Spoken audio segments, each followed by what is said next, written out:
Welcome back to another episode of West Swans Walk, episode 26. And as the days go on, people are starting more and more to question just what on earth is going on at this club. Healy says we need to get Luke Williams gone. The players don't want him. We don't want him. The fullbacks are nowhere good enough. And we, Swansea City, who were talking about playoffs less than 2 months ago, we are walking or sleepwalking to relegation. Unbelievable. We're also talking about Grimes in the current situation there, the transfer window closing next week, what needs to be done, and we're looking at our worst ever Swansea 11. But dark days over Swansea at the moment. Welcome back, Rich and James. Thank you very much for joining us, and thank you for watching. Let's kick this off then, James, with the latest result from Norwich. Oh my goodness, where do you start with that one?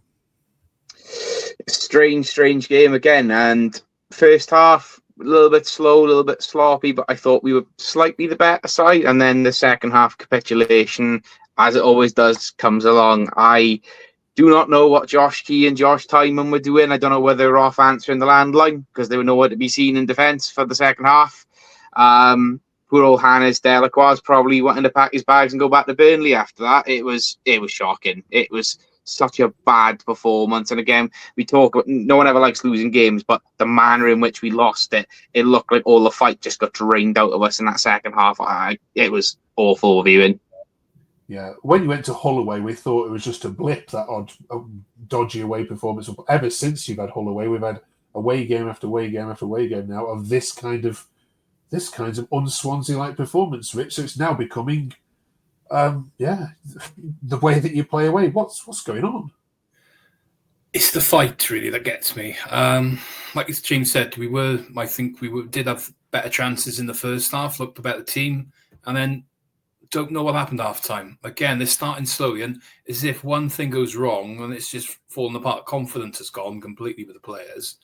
But there is an aspect you draw upon about the fullbacks, and I think this is something that really needs to be addressed, really, is that they can't keep pushing forward like they do all the time. You know, there's no cover. We've had a defensive crisis. It's not an excuse, but, you know, without Harry Down, we're our worst side. But with two guys going forward like that, you need to have protection. You're dropping Grimes is going further and further backwards.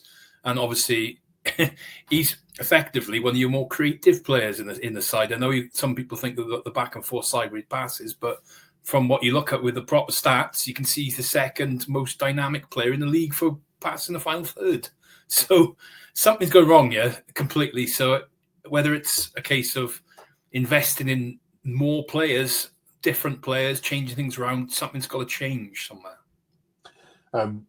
Cheers, Rich. We don't want to bash Luke Williams every single week on here, James, but when it becomes the talk of Twitter week on, week out, we can't yet ignore it. You're sitting on 34 points. You are 7 points ahead of Derby, which sits in the relegation zone. Tell me, as a neutral, that this is not going to turn into a nightmare for Swansea, where you are going to be dragged into a dogfight. I think it's already happening, if I'm being really honest. I think we should cast our minds back to last week when we looked at the away games. And I said about 7. It said 7 points over the last away games season. And I said that was generous. I think that's going to come to fruition. I honestly do not know how one saga has affected us so much. At the beginning of the season, we were one of the best defensive teams in the league. And that has just completely fallen to pieces now. And as weeks go on, I honestly don't know where we're going to get the wins. We just seem to be progressively getting worse, and it's always in those second halves. And I still think it's down to the squad. It's the fact you've got a threadbare squad. Other teams have got a bench. We don't. We have a manager who's kind of losing the plot a little bit, if I'm being honest. I'm trying to be nice about that. But yeah, I don't know how we fix this at the moment. I can see us being in real danger. Yeah.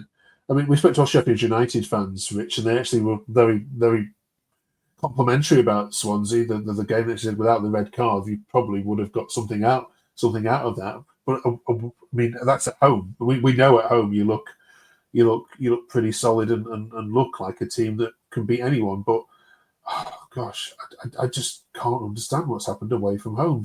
The next away game after Coventry, does he just need to go like old school, shut up shop? Don't cross the halfway line for 60 minutes. Are we literally going back to basic tactics, do you think? But you don't have the players to do that, so that's the problem. It's hard to change something if you haven't got signings. You got, like I said, Delacroix has come in. The guy is, he's been there 2 minutes at the club, expected to play 90 minutes every game now. So it's really hard to say what is going wrong, because I honestly feel this season is a worse league. We should be flying up the table. There's nobody on that league table I think we can't beat. Something is going dreadfully wrong here. We should be beating sides left, right, and centre, and we should be around that playoff placings. Yeah, here to that. And of course, we were. I think we did a video less than 2 months ago, didn't we, saying, Swansea going to be going up?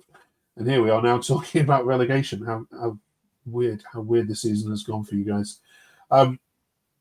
Let's talk about Grimes then, shall we, for a second? We're recording this on the Monday, so anything can happen, of course, in the next 5 days. But James, what do you understand has happened here? Coventry have had some bids in. We understand he's formally asked to leave the club. So yeah, from my understanding is that he is asked to leave the club, and that it is not down to the managerial situation, it is purely down to a monetary situation. They're offering him more money. Obviously, at the moment, Coventry is a far more attractive proposition than ourselves. They're 6 points off the playoffs. They've got an England legend managing them. There's the money side of it, and the fact he's going to be competing to go up, plus the fact he's nearly 30 now as well. Why wouldn't he? I'm not going to sit here and have a go at the man for it. He's given us the best years of his career. He's a fantastic footballer. I said he's one of the most dynamic passers. He's a fantastic leader on the pitch. He's got every right to go and test himself. And if I was him and I was in his situation, I'd want to leave here as well, because we're a shambles. We're a shambles. We literally, every time we get ourselves back on track, something drags us back into the mire. He doesn't want to sit there giving the best years of his career and achieving nothing. I can totally understand why he's allegedly pushed for this move. Rich, what's your thoughts on it? Cheers, James. I just think it's totally out of character. I think this is something from a loyal player who could have left in the past. I think it was West Brom not so long ago, but what was it, about 4 or 5 years ago? And they were promotion chasing. That was a side that could have gone up. That would have been the time for me. And it makes no sense to me to go to a side who are mid-table. If it was a side who in the top, if it was Leeds, for example, I think, it was Leeds before, that's what it was. I think if it was Leeds now, who were looking to bring him in, there we are. That's where your carrot's dangling. You bite on that and you go for it. You don't go to Coventry. Let's be fair, they could get the playoffs and go up that route. It's a possibility. Still a possibility. We might do some remote crazy chance, but it's a weird league, the Championship. But I can't see it unless it was a lower league, Premier League, or a top side in this division. It's just, I'm gobsmacked, honestly. I still can't believe what I'm reading. And we'll obviously be more come about this now in the next couple of days. But I think the club will rebuff as many offers as they can do, unless they get something that's really going to tempt them. It might just be the straw that breaks the camel's back for this fan base, James, wouldn't it? If Grimes was to go on, certainly on a cheap as well. Yeah, it would be. Like I said, it's just, the whole West Brom debacle, losing the derby in the manner in which this terrible run of form we're on at the minute. The outlook is looking quite bleak in terms of transfers at the moment. It doesn't look like there's anyone even remotely close to coming in. And how do you arguably replace a player who is integral to everything that you do? He goes, even if you get 4 or 5 million for him, who are you replacing him with? Who can do all the things that he does, as consistently as he does? This, especially with us playing on Saturday, it's going to be toxic. I mean, like I said, people can put up with, dwindling attendances, but this has got the ability to turn extremely toxic, extremely fast at the moment. And I do fear for us because, like I said, the attendances are dropping. Stuff like this is only going to make it drop further as well. Mm-hmm. Why are there some people in the comments, Rich, when commenting saying things like, I don't honestly get people's absolute love for Grimes. I really don't. And other people saying he's ruining his reputation. There are a couple of, more than a couple of people saying, yeah, fine, let him go. What is it? Why do we have so many Grimes bashers in the fan base? It's always a split verdict, and everyone's got their own opinion. And the thing is, Matt Grimes does so many things off the ball that you don't see. He's such a good leader. He's such a good personality and such a good player just to have around in and around the squad, and you got to forget it's a really young squad as well. And this is one of our more experienced players. If we lose, that's ripping the heart out of the team completely. He's been there, done it throughout the last 10 years with us. He's unlucky really not to have been playing in the Premier League by now. You can see it really as such. But I've heard the Coventry fans talk about him, and they are absolutely chuffed if they can get him. And it says volumes really that. They'd move the earth to get him in their side. Why the fans don't like him? Well, does he score enough goals? Does he create enough of the final assist product? Perhaps not, but that's sometimes what a player like that is statistically not going to be showing. Yeah. Okay. Let's leave that discussion there then for a second. It is the transfer window then, as you've all rightly said before we meet again. Yeah, you've already mentioned Crooks and Abdullahi going to Leighton Orient. Any rumours from either of you of players coming in? And if not, we've been here before, but what's the fundamental position that we have to sort out before it shuts on Monday?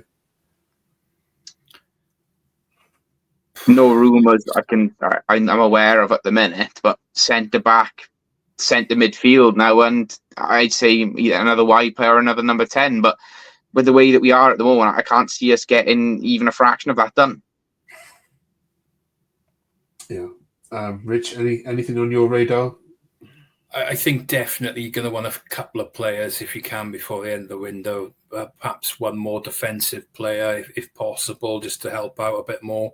There's going to be some loans, I think, perhaps last minute, but we do need a wide player. We need some pace in the team, really. We need to, if we're going to have a go at teams like you mentioned about away from home, if you're going to try and get results, you need to kind of have a little bit of pace in the team to get at those fullbacks and get some crosses in. We've got a couple of decent strikers. It's not, Liam Cullen's a good finisher. He's one of the kind of ones that has improved this season.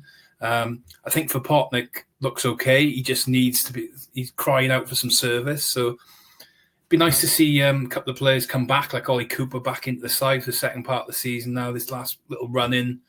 But creativity, yeah, if we could get one creative player and one defensive player, I think, and keep Grimes, I think I wouldn't be satisfied, but it would be okay, I guess. Okay. All right, then. Thanks for that. Then let's go into some cheerier, more jovial, kind of light-hearted discussions. Over the last couple of months, we've been looking at the worst ever Swansea 11. It's a bit of fun. It's nothing serious. We're not calling any players out for being bad people, but we are putting together the worst ever Swansea side. We've done goalkeepers and strikers. This week, we're asking James and Richard to come up with the worst ever defence that they've seen in the last sort of 20 years. Let us know in the comments, as you have been doing previously, who you would put in this side. Anyone want to kick this off? Have you got any left backs or right backs to begin with? I got a fantastic left back for us. Okay. Should be left back in the changing rooms. It's the Swansea legend that is Frank Taberneau, who was absolutely awful, and he was paid 3.5 million from Saint Etienne. Watched him against York in the cup and against Hull in the cup. Oh my god, he literally couldn't trap a bag of sand. He was awful. Like literally, I think he was so slow he was running backwards. He's one of the worst players I've seen put the shirt on. Okay. Cheers for that, Rich. James. Rich, can you add to this in terms of fullback? I think he kind of played right back, but he was kind of a midfielder as well. Andy Gurney, do you remember him? I think I'd like to slot him in potentially right back, mainly because he was just, his approach to football was just not there. He came on the pitch, he was just not bothered. He was kind of cashing his paycheck, and he'd be out in the evening smoking 50, 60 fags a night. With all the ladies and that. It's the way the Playboy atmosphere, and I just remember him just being that character that just wasn't interested at all on the pitch. Okay, we just need some centre backs now from either of you, if that's okay, to finish this off.